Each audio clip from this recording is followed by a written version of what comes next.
오늘의 말씀은 사무엘상 2장 1절에서 11절까지의 말씀입니다. 한나가 기도하여 이르되 내 마음이 여호와로 말미암아 즐거워하며 내 뿔이 여호와로 말미암아 높아졌으며 내 입이 내 원수들을 향하여 크게 열렸으니 이는 내가 주의 구원으로 말미암아 기뻐함이니이다. 여호와와 같이 거룩하신 이가 없으시니 이는 주밖에 다른 이가 없고 우리 하나님 같은 반석도 없으심이니이다. 심히 교만한 말을 다시 하지 말 것이며 오만한 말을 너희의 입에서 내지 말지어다. 여호와는 지식의 하나님이시라. 행동을 달아보시느니라. 용사의 활은 꺾이고 넘어진 자는 힘으로 띠를 띠도다. 풍족하던 자들은 양식을 위하여 품을 팔고 줄이던 자들은 다시 줄이지 아니하도다. 전에 임신하지 못하던 자는 7을 낳았고 많은 자녀를 둔 자는 쇠약하도다. 여호와는 죽이기도 하시고 살리기도 하시며 수월에 내리기도 하시고 거기에서 올리기도 하시는도다. 여호와는 가난하게도 하시고 부하게도 하시며 낮추기도 하시고 높이기도 하시는도다. 가난한 자를 진토에서 일으키시며 빈궁한 자를 거름더미에서 올리사 귀족들과 함께 앉게 하시며 영광의 자리를 차지하게 하시는도다. 땅의 기둥들은 여호와의 것이라. 여호와께서 세계를 그것들 위에 세우셨도다. 그가 그의 거룩한 자들의 발을 지키실 것이요 악인들을 흑암 중에서 잠잠하게 하시리니 힘으로는 이길 사람이 없음이로다. 여호와를 대적하는 자는 산산이 깨어질 것이라.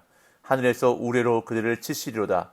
여호와께서 땅끝까지 심판을 내리시고 자기 왕에게 힘을 주시며 자기의 기름 부음을 받은 자의 뿔을 높이시리로다 하니라. 엘가나는 라마의 자기 집으로 돌아가고 그 아이는 제사장 엘리 앞에서 여호와를 섬기니라. 아멘. 사무엘상은 사무엘이 출생하는 이야기로 시작되었습니다. 아이를 낳지 못함으로 인해 고통 가운데 있었던 한나가 하나님께 간절히 기도함으로 아들 사무엘을 낳는 이야기가 1장에 등장하고 있습니다.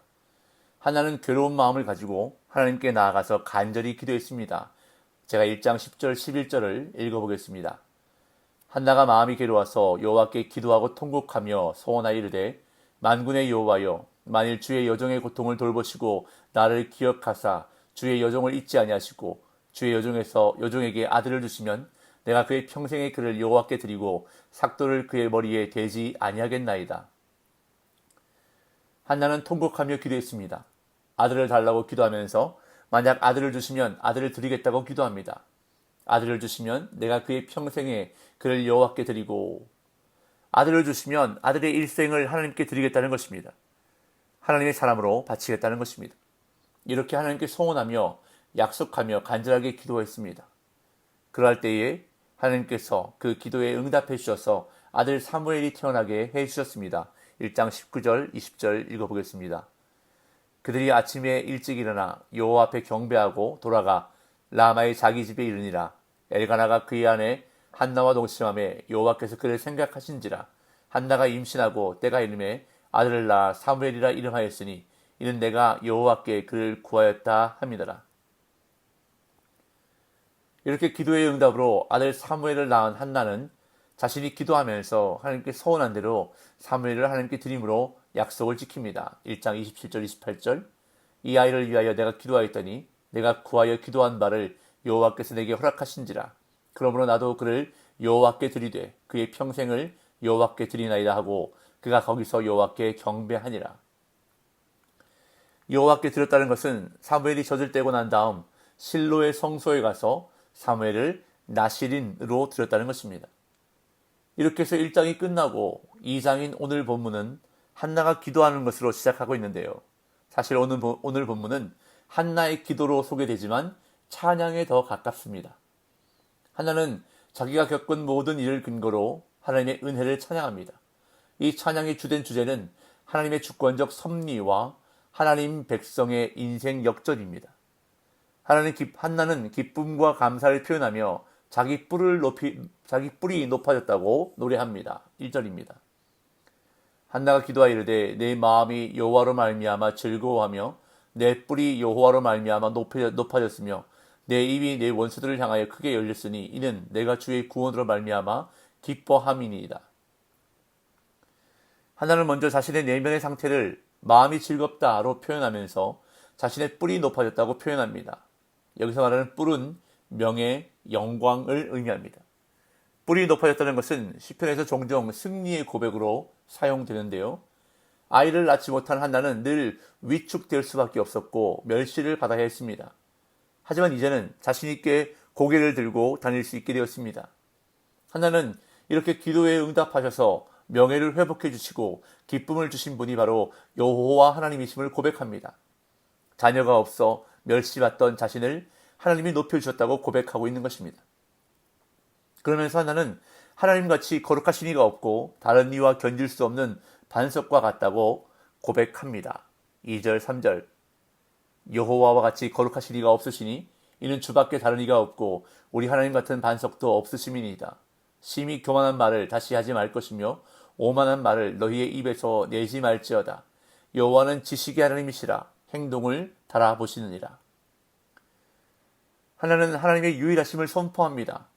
하나님같이 거룩하신 이가 없고 다른 이와 견줄 수 없는 반석과 같다고 고백합니다. 이는 하나님이 변함이나 흔들림이 없는 신실하신 분임을 비유한 표현입니다. 이 세상에 변하지 않는 것은 없습니다. 이는 달리 말하면 우리가 믿고 의지할 만한 대상은 아무것도 없다는 말입니다. 오직 거룩하시고 영원히 변하지 않는 진정한 반석이신 하나님만을 의지해야 한다는 것을 한나는 고백하고 있는 것입니다. 또한 3절에서 심히 교만한 말을 다시 하지 말 것이며 오만한 말을 너희의 입에서 내지 말지어다. 여호와는 지식의 하나님이시라 행동을 달아보시느니라 라고 고백합니다.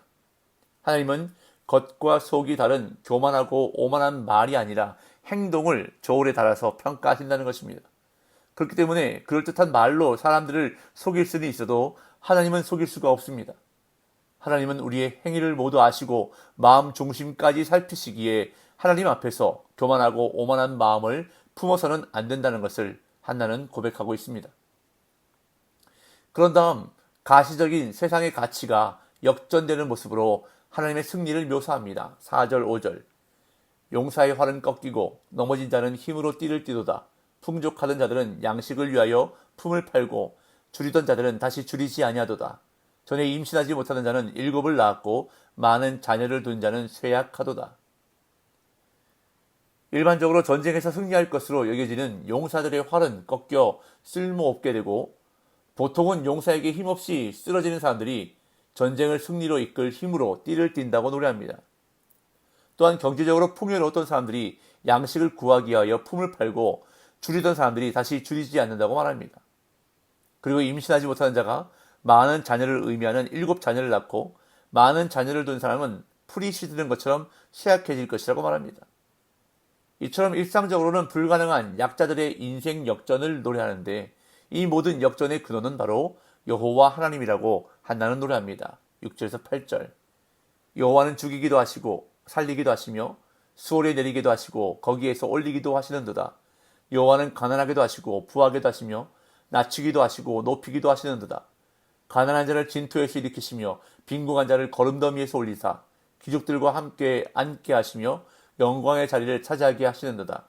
땅의 기둥들은 여호와의 것이라. 여호와께서 세계를 그것들 위에 세우셨도다. 한나는 주권적으로 섭리하시는 하나님을 찬양합니다.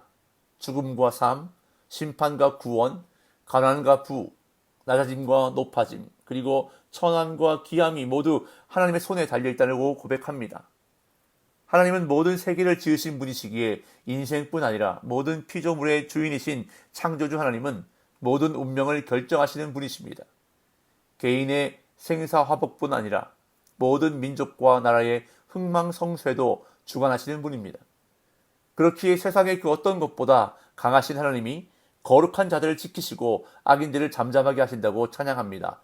9절에서 11절 그가 그의 거룩한 자들의 발을 지키실 것이요 악인들을 흑암 중에서 잠잠하게 하시리니 힘으로는 이길 사람이 없음이로다. 여호와를 대적하는 자는 산산이 깨어질 것이라. 하늘에서 우레로 그들을 치시리로다. 여호와께서 땅끝까지 심판을 내리시고 자기 왕에게 힘을 주시며 자기의 기름 부음을 받은 자의 뿔을 높이시리로다 하니라. 엘가나는 라마의 자기 집으로 돌아가고 그 아이는 제사장 엘리 앞에서 여호와를 섬기니라. 한나는 거룩한 자들에게 승리를 주시고 악한 자들을 심판하시는 하나님을 찬양합니다. 즉 살아계신 하나님이 세상의 진정한 재판관과 통치자가 되신다는 것입니다. 그러므로 하나님을 가까이하고 섬기는 자는 번영하고 승리할 것이지만 그렇지 않은 자는 세상의 그 어떤 것을 가졌더라도 망하고 패할 수밖에 없습니다. 하나님의 권세에 대적하는 자는 하나님의 우레에 의해 산산이 깨어질 것이라고 노래합니다. 그러면서 자기 왕에게 힘을 주시며 자기의 기름 부음을 받는 자의 뿔을 높이시리로다 라고 노래하는데, 사무엘서를 기록한 저자는 이 노래를 통해 다윗의 왕조가 하나님의 권능에 힘입어 온 세상 위에 강한 자로 설 것을 바라봅니다. 그런 다음 11절에서 집으로 돌아갔다는 표현은 어떤 이야기를 마무리 짓는 관용적인 표현이고, 아이가 제사장 엘리 앞에서 여호와를 섬겼다는 표현은 한나의 소원이 성취되었음을 확신하는 역할을 하고 있습니다. 오늘 본문을 통해 한나는 인생을 역전시키시는 하나님과 주권적으로 섭리하시는 하나님을 찬양하고 있습니다. 세상의 모든 일은 하나님의 주권과 섭리 안에 있습니다. 죽음과 삶, 심판과 구원, 가난과 부, 낮아짐과 높아짐, 그리고 천함과 귀함이 모두 하나님의 손에 달려 있습니다. 하나님은 약한 자를 들어 강하게 사용하시고 낮은 자를 높여주시는 하나님이십니다. 그렇기 때문에 오늘도 우리가 붙들어야 할 한 가지 원리는 하나님만을 섬겨야 하는 것입니다. 여호수아가 고백했던 것과 같이 오직 나와 내 집은 여호와를 섬기겠노라의 이 고백이 오늘도 삶으로 나타나고 고백되어지는 복된 날 되시기를 예수님의 이름으로 축복합니다.